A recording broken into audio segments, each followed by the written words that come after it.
Hey guys, today we're going to take a look at the TRS Scorpion. This is a very cool knife. You'll see in just a moment what's unique about this blade. And we are pretty excited about this product. So, we're not the first ones to do this. There's a couple of brands that make a knife similar to this with a bend in the blade. And not really a bend, but almost a 45-degree difference between the handle and the blade itself. And we'll talk about kind of what makes that useful here in a second. But before we do that, we'll take a look at the sheath. So the sheath is adjustable.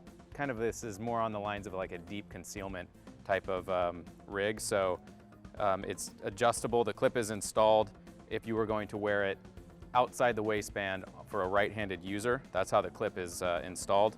If you wanted to put it inside the waistband on the right-hand side, you would swap the clip to the other side, and then of course it would be on the inside with a clip on the outside. What we've also done is we've also put in an additional hole so that the clip is oriented straight up and down right now. This can be rotated. What that does is it gives the whole thing a little bit of a cant, which makes it much more comfortable to carry in this position. So it kind of goes along with the crease and where the torso meets the leg. So let's say you're moving from a standing position to a seating position, you're driving your car or whatever, you don't have to readjust it. It sits right in kind of the V of the crotch very nicely. It's not jabbing your thigh or anything. So very cool that we've got that adjustability built into the sheath. Another thing about the sheath, the lock is very tight. There's very little even rattle. You shake this thing around really hard. It's almost hard to get it to even rattle at all. And it's never coming out. But we've got this nice spot here where your thumb can push on it and it comes right out. So of course, if this is anchored with a clip on your belt, it's gonna pull out because you've got tension there. But it's actually even easier when you go to draw this thing, if you get your thumb right here, that you're pulling and you're pushing, and it just releases really nicely that way. That's also good in case you draw this and it does come off of your belt. So you could be in a situation where you jerk this out really quick, and in a situation where you're trying to save your life and it comes out with a sheath on it. It's kind of a problem. The good thing is, once again, it's off, right? So just kind of a fail-safe way for you to do that. If they didn't have this portion right here, was more stripped down, you'd actually have to use your other hand. So this is one-handed, so you could be holding somebody off and still get the sheath off of the knife. So that's kind of the sheath. It's molded nylon, very durable, very tough. It's glass reinforced nylon, just the same material as the handle. So now we'll go ahead and take a look at the blade itself. So what makes this such a effective self-defense tool is the fact that it's much more natural. Let's say if you're in a fight or some kind of confrontation, there's a natural instinct for you to ball up your fists, and also it is unnatural to use a knife where you have to roll your hand over. It's already in a weak position. It's not natural.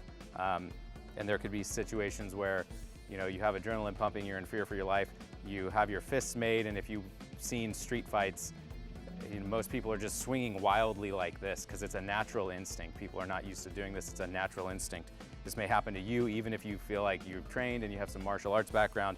When you have a complete adrenaline dump, you know, there's a good chance that you, just like everybody else, is going to be swinging wildly.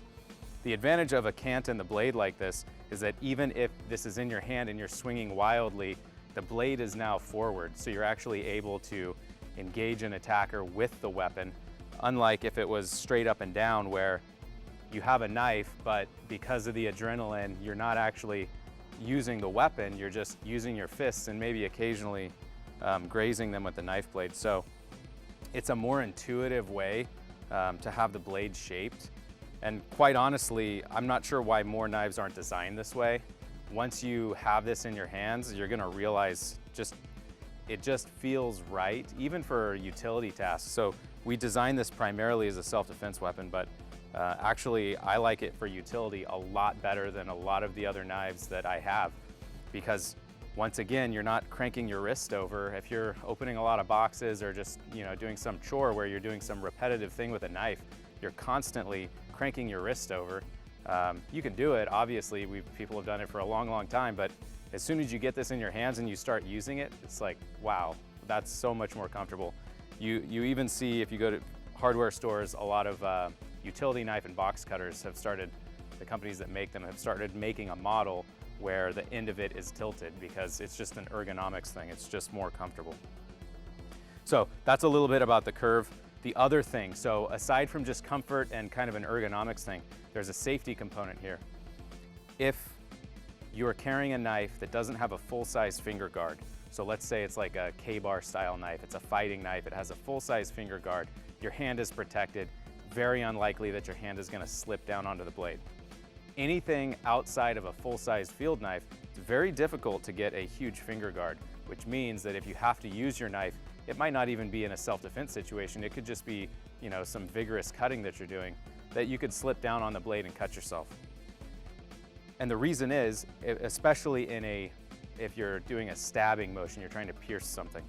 And the reason is the force is going, not, if this knife can't really show it, but imagine this was a knife, the force is going straight this way, right? So the natural thing, if something slips, is that your hand goes down on it.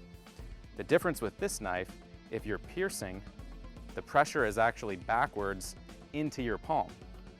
So it's not perfect, it's not like a perfect, it's not a push knife because it's not a perfect 90-degree angle, but it's very close to it. So, and we did some demos with this, things that I would never even think about doing with a conventional knife for risk of slipping down and, you know, partially severing one of my fingers. But we did those demonstrations just to show how aggressively, basically punching full force into really hard objects to prove just how well the force is absorbed into your palm instead of sliding down through your hand. So a huge increase in the safety factor that kind of corresponds with the fact that you don't have to crank your wrist over. So just overall, very ergonomic. So the blade itself is just over 3 inches long. It's compact because it's meant to be sort of a deep concealment knife. But that's plenty of blade surface. It's got a not quite a true American Tonto blade profile because we've angled the top down. We kind of call this like a spear point Tonto. Very durable. If you look at the blade, the width, how far it stays full width until right here, and the width of this is actually over 3 millimeters thick. So very thick for a knife of this length. The spine is very thick and it stays full length way out to here. So the chance of this cracking or breaking off is very slim. So it's a very durable blade design. Yeah, and we've gone with a plain edge on this so that it's very easy to resharpen. So yeah, just wanted to give you guys kind of a look at this. We've had some questions about it. What's the deal with this? A lot of people think it looks interesting and unique, but don't quite understand the purpose that's built into this. And again, it's not just a self-defense knife. I gotta say, I mean, I've carried this a lot, and of course, you know, I haven't gotten into a knife fight with it, but I have used it a lot just for utility. So if you're thinking when you see a knife like this, yeah, that's great, except I'm not in law enforcement. What are the chances of me actually, if I'm gonna carry a knife, I want something that's useful for utility and self-defense, and thinking that this isn't that knife, when in fact, I guarantee you, if you start doing utility tasks with this, you're gonna wonder why people have been making knives that are straight for the past, you know, 5,000 years. So it's really an incredible improvement in ergonomics. The last thing I'll say, the handle is molded over. It is a full tang knife. You can't see the tang, you can't remove the handle, but the tang does extend all the way through the handle. It's very durable, super rugged, and this is GRN nylon. We beat the hell out of this thing. The handle is super tough. Yeah, so if you're interested, there's a link in the description below where you can find this for sale. And if you have this knife, let us know what you think about it. If you're thinking about it and you have some questions, let us know in the comments. We'd be happy to help you out. Thanks for watching.